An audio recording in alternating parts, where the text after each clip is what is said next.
Good evening, everyone. Thanks for taking the time to join PSAC members across the Atlantic region. Welcome back to those who are on our last town hall, and a special welcome to those who are joining us for the first time. We're going to be talking this evening about the federal government's plan to radically change sick leave in the federal public service. We're also here to give you an opportunity to ask questions about sick leave and also about collective bargaining.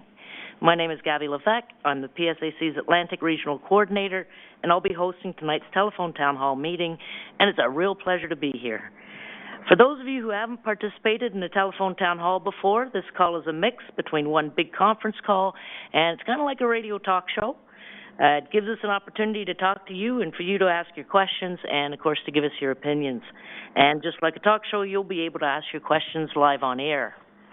So if you have a question, just press *3 on your phone and let us know you'd like to ask a question live on this call. So we have several guests with us tonight to give us an idea of what the government has in mind for sick leave and to answer your questions. Before I introduce them, remember, you press *3 on the phone if you want to ask a question on the air. So tonight we have PSAC's National President, Robin Benson, on the call. We also have Atlantic Regional Executive Vice President, Jeannie Baldwin, and we're going to hear from them in just a moment. As well as Robin and Jeannie, we have PSAC Research Officer, Bonnie Bates, and she's on hand to help answer any questions you may have. So if you dial *3 on your phone, let us know you'd like to ask a question live on the call. But remember, you'll also have an opportunity to leave your comments and additional questions in a message at the end of this call. And about 300 of you did last time, and I want to reassure you that we listened to each and every single one of your comments, took notes, and are trying to answer your questions either on this call or individually with each of you. So for those of you who have just joined the call, I'm PSAC Regional Coordinator Gabby Levesque, and I'm your host for tonight's telephone town hall. We're calling PSAC members right across the Atlantic region.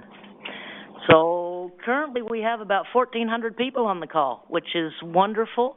There will be a little bit of a lag while everybody gets on the call because it takes a little bit of time to bring everybody on board. We had about 3,200 people at our last town hall, and we're hoping that we get that many members calling in tonight. So let me introduce our first guest speaker, PSAC National President Robin Benson.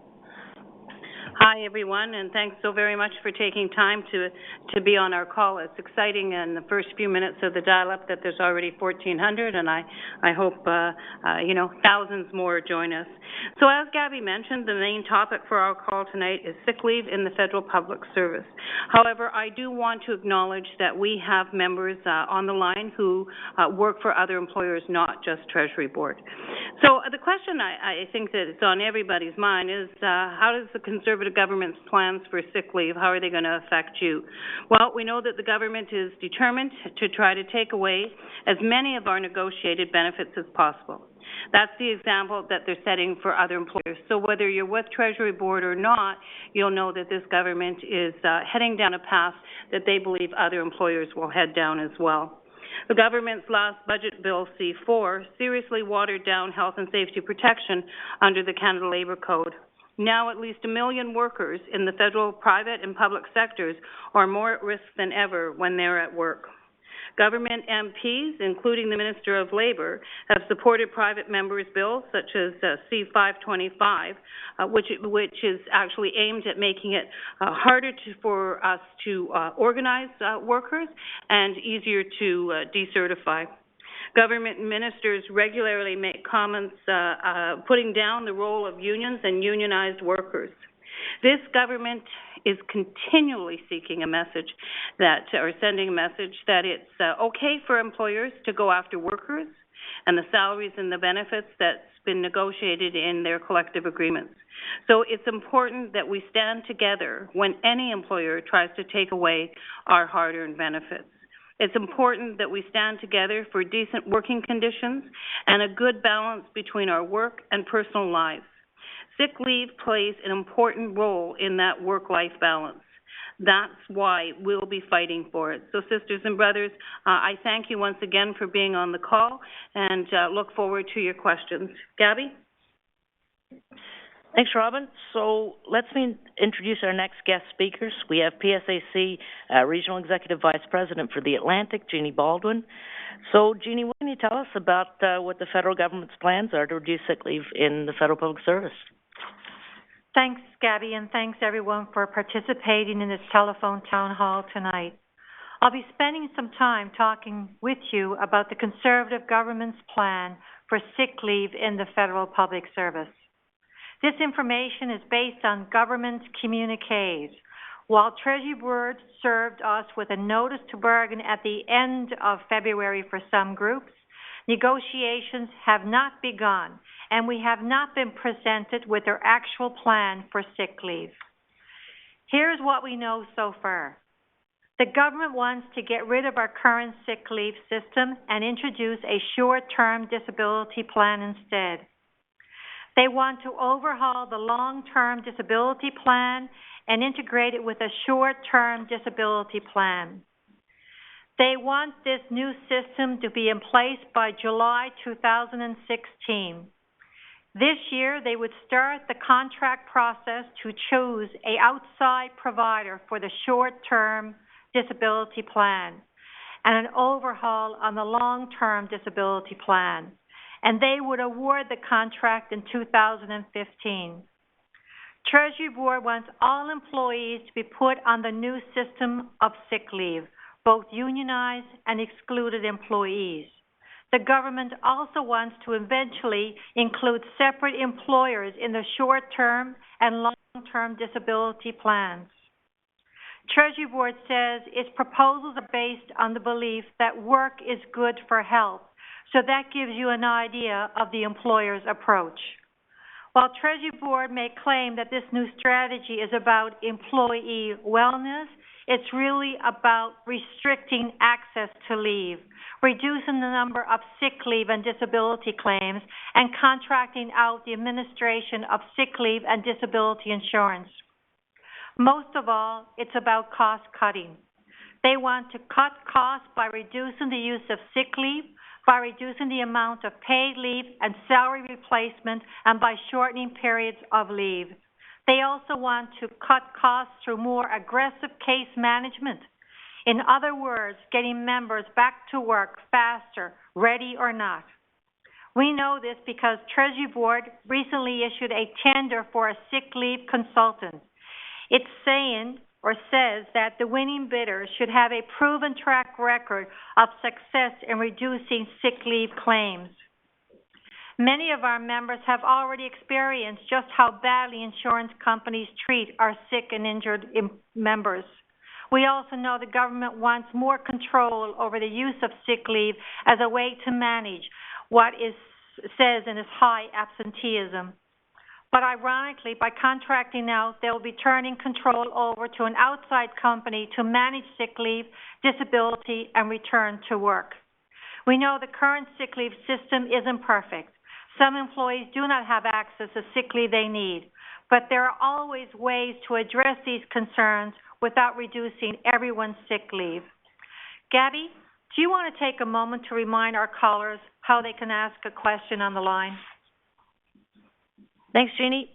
Okay, so all you need to do is press star 3 on your phone to let us know you'd like to ask a question live on this call. We've had some come in already, and we're going to try to take as many of your questions as we can tonight. You'll also have an opportunity again to leave your comments and additional questions in a message at the end of the call. And we just want you to know that as soon as our technicians queue you up for your question, you'll be able to continue listening to our speakers, so don't worry about missing anything if you press star 3 to ask a question. Jeannie? Thanks, Gabby. One of the things this government has been saying is that federal government employees use too much sick leave. But Tony Clement's numbers just don't add up. You know that, and I know that.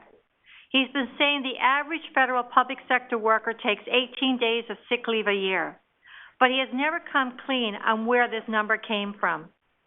Our research indicates members take between 0 and 8 days of sick leave a year, and we're not alone.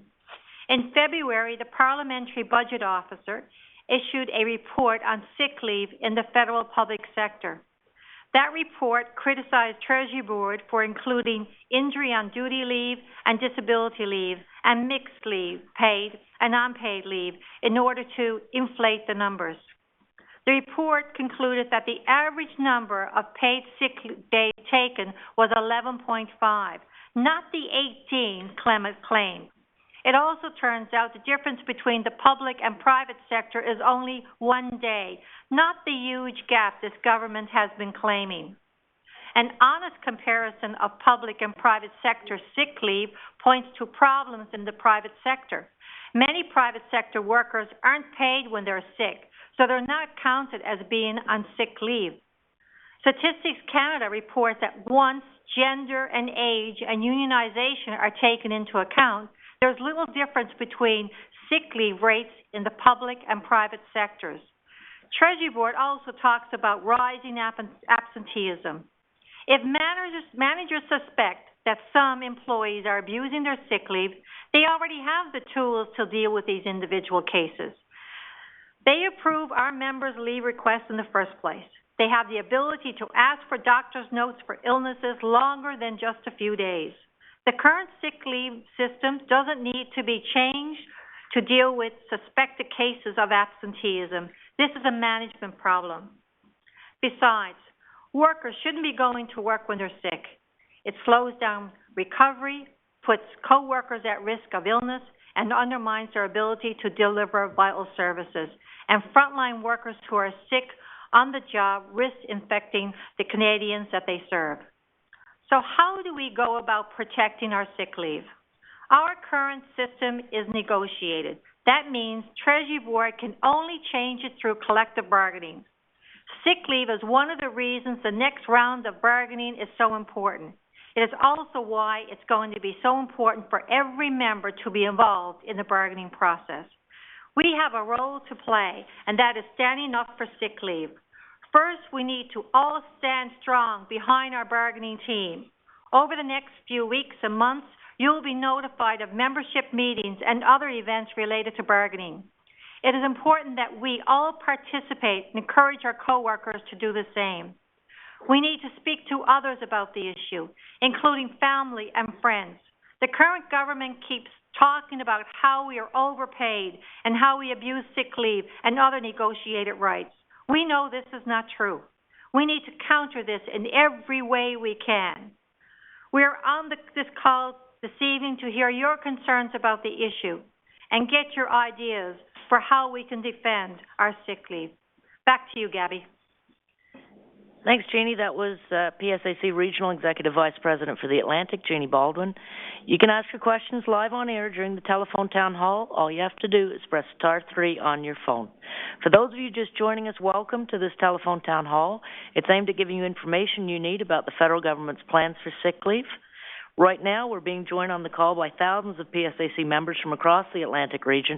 We have almost 3,000 people on the call now. Robin, do you have anything you want to add to what Jeannie had to say?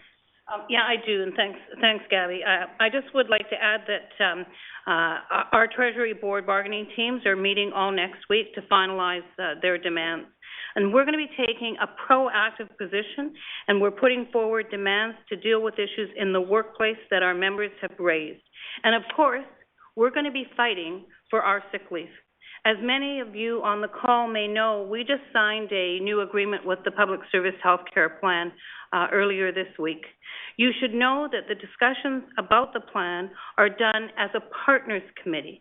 And it's really very, very different from collective bargaining, and I don't want there to be any confusion with respect to that.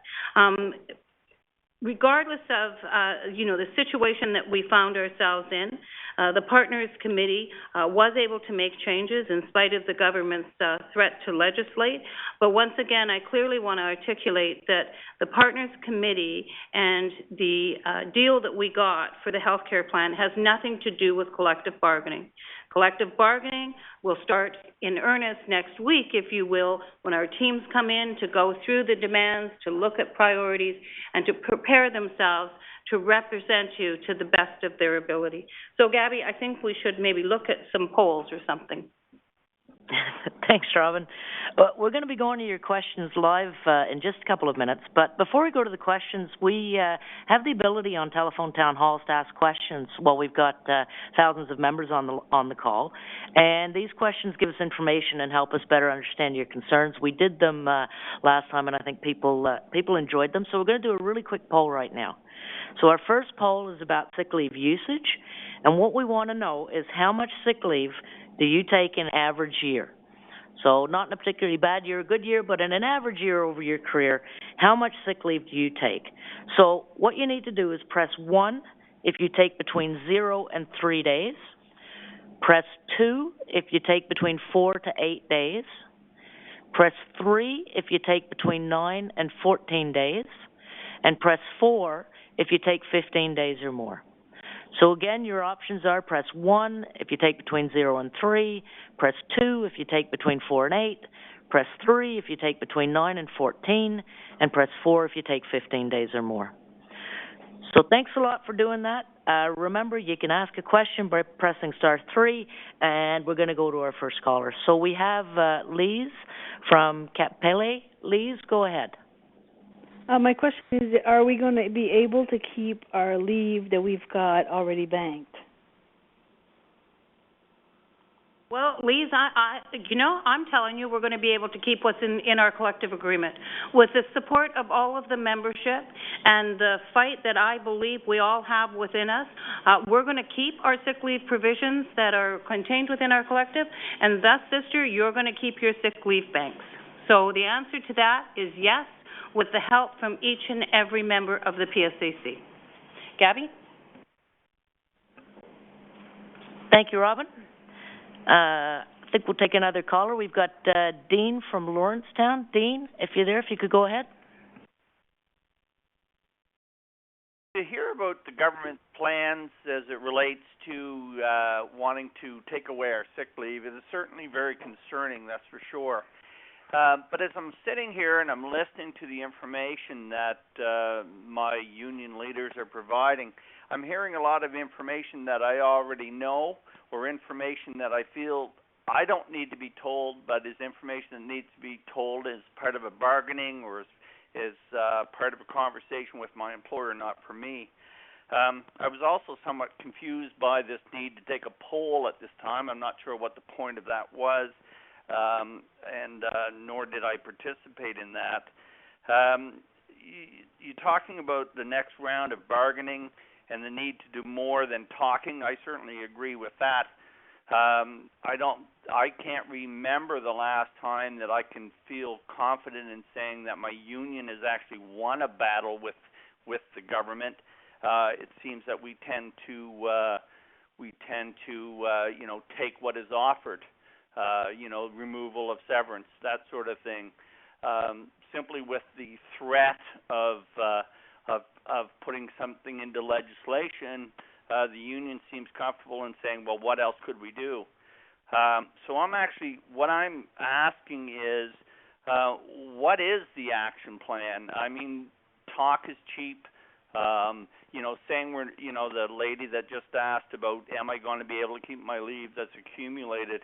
And she was told, oh yes, we'll make sure it's there for her. Well, if the government threatens to put legislation in place that removes it, based on the track record, from what I'm understanding, is the union will simply agree to that.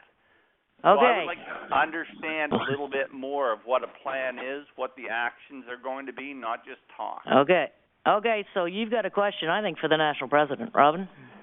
Well, thank you very much. And, I'll start it off by saying a union is only as strong as its members. So, brothers and sisters, we got to stand up and be counted. There are going to be actions coming up in the future. Certainly, the teams are coming into town, and they're going to prioritize the demands, and they're going to get ready. Each of the regions, and we have 7 across this great country, have been asked to do membership mobilization meetings. And at those meetings, you're going to be asked, what is it that you're prepared to do? Because quite frankly, brother, you can say about the leadership of the union, but we're only as strong as what the membership is. So when you go to these membership meetings, and I hope that you do go, you speak up and you say, hey, pick me. I'm prepared to go and lobby my MP. I'm prepared to take actions in my workplace.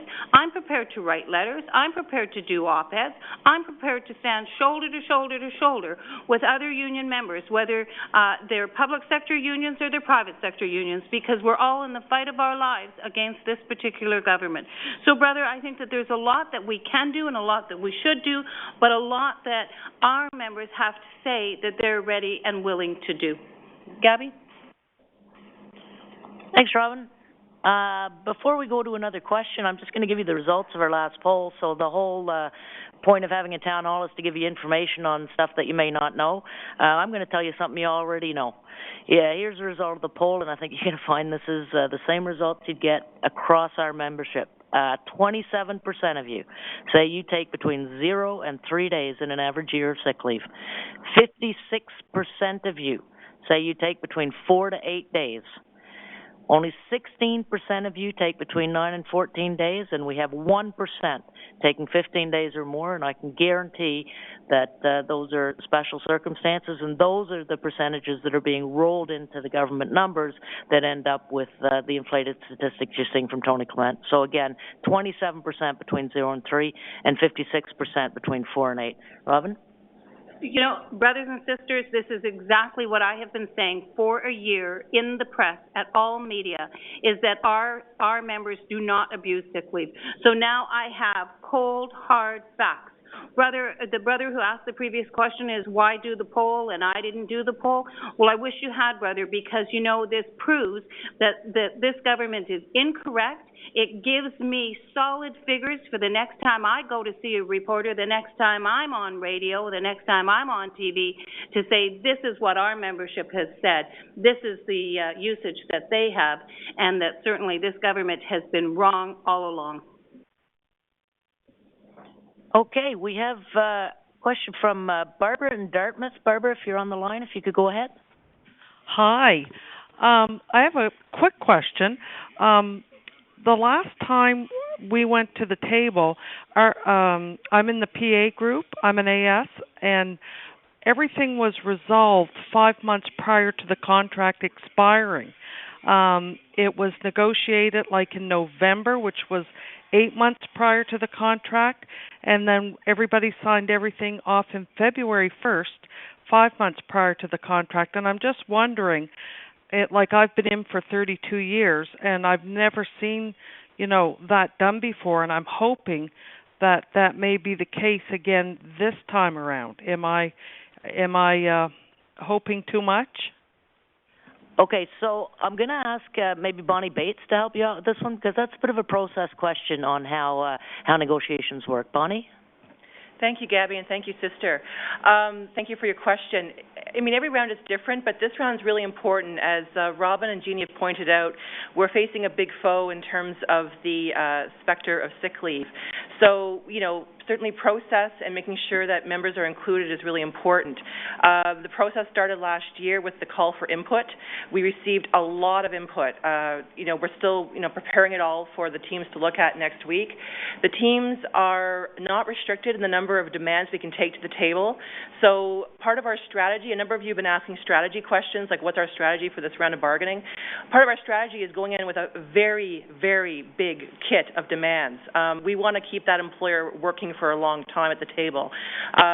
So, the teams are coming in next week. We're going to prioritize, but we are going in with a lot of your demands that you've put forward, which are important because, this round, as much as the employer wants to make it about sick leave, it's also about what you want and what you expect and what operational issues you have, as well as what financial, monetary issues you have as well. So we're taking we're going to be taking big kits to the table, and we're going to be keeping that employer busy for quite a while. So to your question about whether we can, actually conclude an agreement before the end of the expiry, I don't know. I mean, it takes two to tango, as we say. I mean, it's we negotiate with the employer and we go as fast or as slow as we can. But thinking strategically, is it in our best interest to go quickly, or is it in our best interest to actually have a lot of negotiations and then see if in 2015 we can change the employer's name across the table? So. That's a question for further discussion, but certainly we are really looking at taking a lot of demands to the table and negotiating hard. Thanks, Bonnie. Okay, we got Jim in Portugal Cove. Jim, if you're there. Yes. My question is unfortunately slightly based upon fear. I look at this as not really a negotiation with the employer. It looks to me like we're being drawn into the election, 2015 being a deadline for them. Is there any possibility that if we don't reach a negotiated settlement, they will just legislate? Their hunger seems to be if they can kick the civil servants, it will help them in the election. Do we have any defense against that?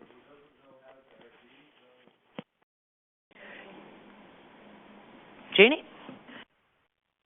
Thanks, Jim, for your question. You know, this government can do anything that they want to do. They have, I guess they have the majority in the House of Commons. We've seen that with the decision on Veterans Affairs. We've seen it on the changes to the EI. What we want everyone to do is to be engaged and to stand up for, I guess, what's in the collective agreement, especially our sick leave. You know, sick leave, and I don't have to tell you, it's like an insurance plan. You know, you use it when you need it. And this government has put out all kinds of misinformation to the general public. And what we're going to do and what we have done is counter that misinformation with actual information, letting the public know that we don't abuse the sick leave. There's a reason why we have that sick leave. So what I'm going to ask you and others on the call is that it's very important to contact your MPs. And when I say about contacting your MPs, it's your Conservative MPs, which is really important. We know where the Liberals are on this. We know where the NDP is on this. But it's really important about your Conservative MPs.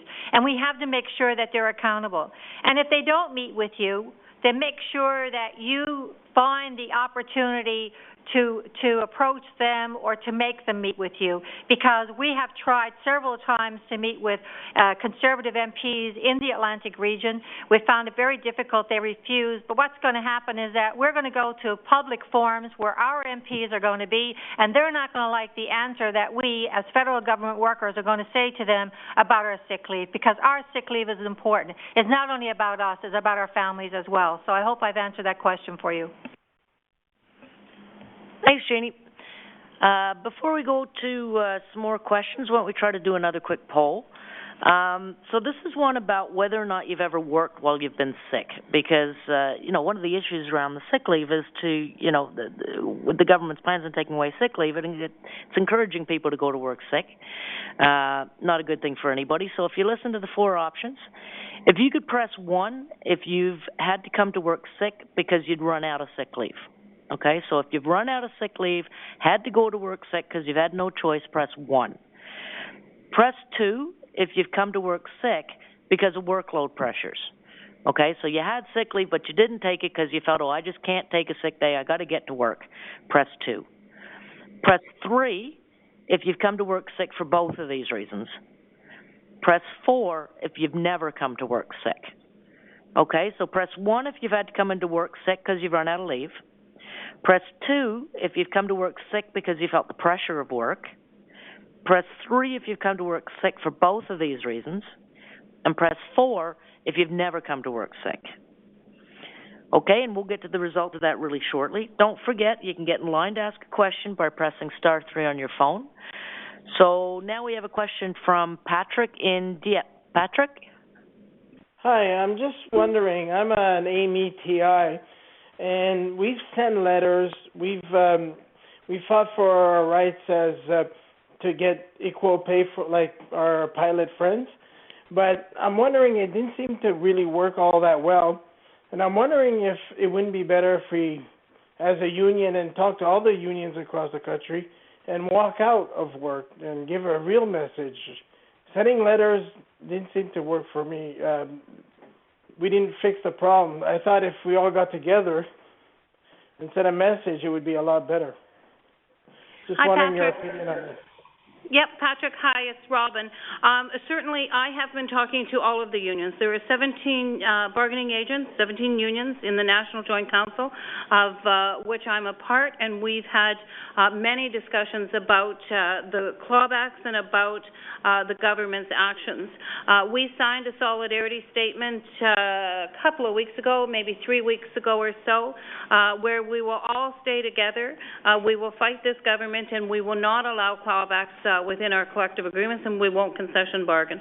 Notwithstanding the 17 unions that are with the federal government and agencies proper, we have solidarity from the Canadian Labour Congress, which has 3.2 million union members affiliated, and at the National Bargaining Conference, we had the president of PIPS, Debbie Davrio, Sam Hammond, the president of the teachers, Ontario Teachers, and Brother Paul Moyse, the president of CUPE, the Canadian Union of Public Employees, as well as Hassan Husseif, the Secretary-Treasurer of the Canadian Labour Congress, speak to the 300-plus delegates that were there to express their solidarity with the PSAC and the work that they will do with us. So I can commit to you that the other unions are on board with us, and I can commit to you that we're working through in terms of mobilizing our membership and looking at actions that we need to do to take our country back. And so part of it, if I could just follow up from what Bonnie was saying, is when we go to the table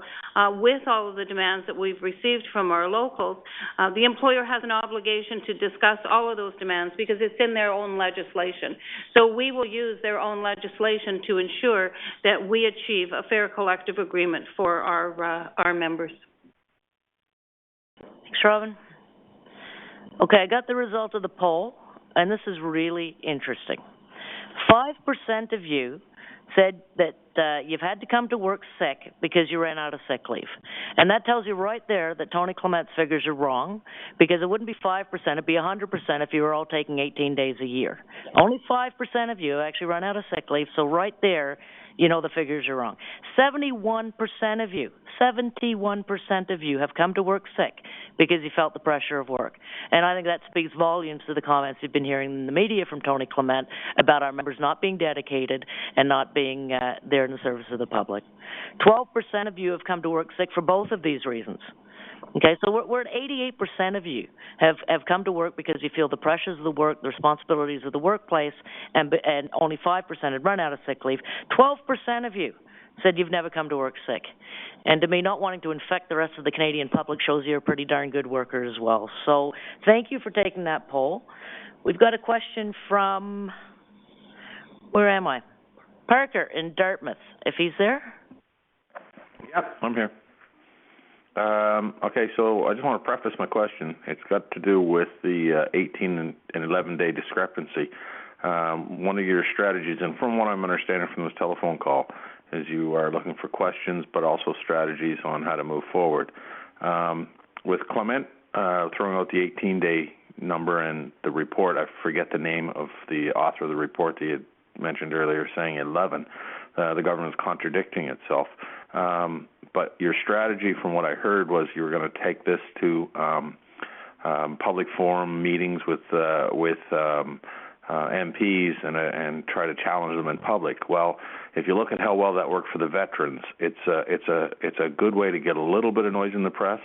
But in all honesty, does a union not have or has not recognized what MPs are pro-union within the House, where we could get this discrepancy on question period? Because this is this is paramount to lying.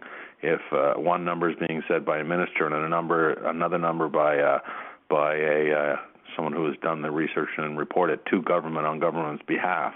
So I would assume that if we could get that question onto the question period within the House and have them challenge it almost as a scandal, you would get a little bit more national press on that as opposed to local events, because once again, look how well it worked for the veterans. And by the way, I am a veteran, so I followed that fairly closely. Thank you very much. Jeannie?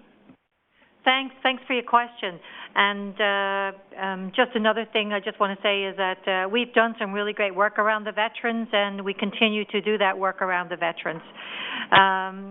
The other thing is that we have last year had questions asked in the House regarding our sick leave to make sure that, to expose, I guess, Clement and this misinformation that he's put out there. You know, the trouble is that regardless, the misinformation is out there. Even if it's wrong information, it seems like it resonates with the general public that we do abuse I guess, misuse our sick leave, which we don't do, right? We've got statistics to show that. We've done all kinds of reports. We've been working with other unions and outside organizations, right, trying to put that correct information out there. The other thing, too, that you have to remember is that during Public Service Week, instead of Tony Clement talking about the great work that we do, he talked about bringing in performance measures, another way of saying that we're poor performers. So there's lots of things we can do. If you look at what's going on in Quebec region right now, the 19th of every month, workers rally outside their workplace for 19 minutes, and they're doing the same thing during Public Service Week. So maybe that it might grow in other areas, that you might see other PSAC members and supporters and other unions outside their workplace on June the 19th during Public Service Week, rallying against this government, not only about our sick leave, but we do perform great work and we service great Canadians in the service that we provide. So we have been working with the members of the House to ensure that our information and our questions are answered, and we will continue to do that. Thank you, Jeannie. We've got John in Dartmouth. John, if you're there. And it kind of ties in with some of the things that was discussed previously. There's a perception sometimes put out that the public service have quite a cushy number about sick leave, and I'm just wondering if the unions in some way can demonstrate that the public service unions are trying to help bring up outside workers, non-union workers, etc., to have better conditions rather than just emphasizing the benefits for ourselves. I think that's really important in the battle for the public support in this. Thank you.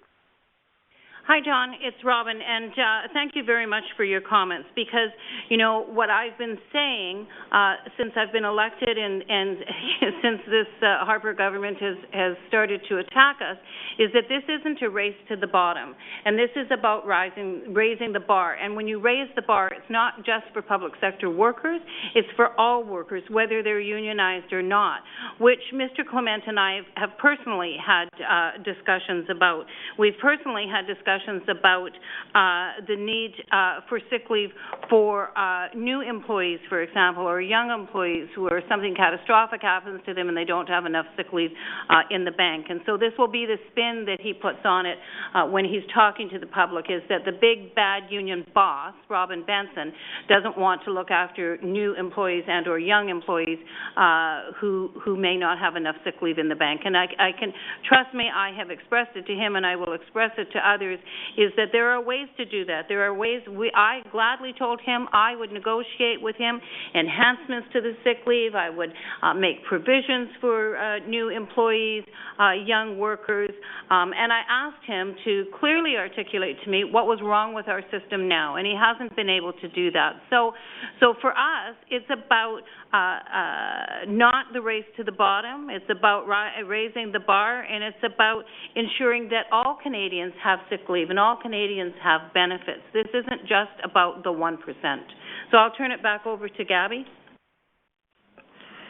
Okay. I want to thank everybody very much for their questions. I know that we always get more people on the line than we can necessarily get to. We have over 3,000 people on the call now. Thank all of you for joining. But we're running out of time. Robin, do you have any last remarks for our members tonight?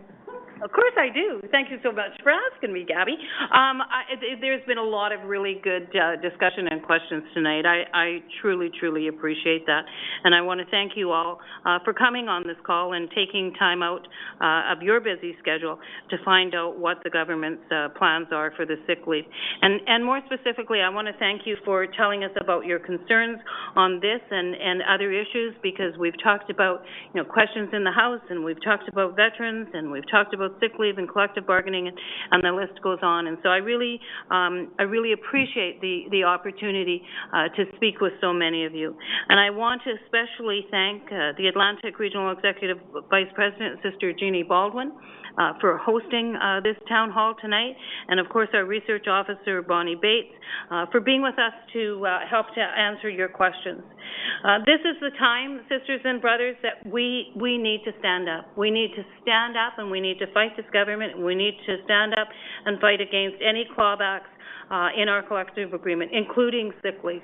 This is where I think that we're in for some interesting times, and I want to say, sisters and brothers, that we're up for this challenge. We can do it, and we are as strong as each and every one of you in the regions from coast to coast to coast. So, Gabby, I'll turn it back to you, please. Well, I think we better give the last word to Janie. Janie, if you have any last messages to our members? Thanks, Gabby. Before we go, I just wanted to know that we are in the process of organizing information meetings in locations across the Atlantic region. Hopefully, I'll be attending most of these meetings with a member of one of the bargaining teams or a couple of bargaining team members, maybe a research officer, a component president. The purpose of the meeting is to give you information about negotiations with Treasury Board. There will be more information on our regional website, so I would ask you to go there to the psacatlantic.ca. We'll be posting details about the meetings as soon as they are confirmed. We are also in the process of sending out a leaflet on sick leave to our Treasury Board locals, and you'll also have the opportunity to have these leaflets that will be available at the information meetings. Also, I hope that I have the pleasure of seeing you all, not all 3,000, but most of you, if I could, at our 6th Regional Atlantic Triennial Convention that will be taken in St. John, New Brunswick on June the 20th to the 22nd. Thanks to all of you for being on the call. Back to you, Gabby. Okay, everybody has to stop saying back to you. I want to thank each and every one of you for taking part in tonight's meeting.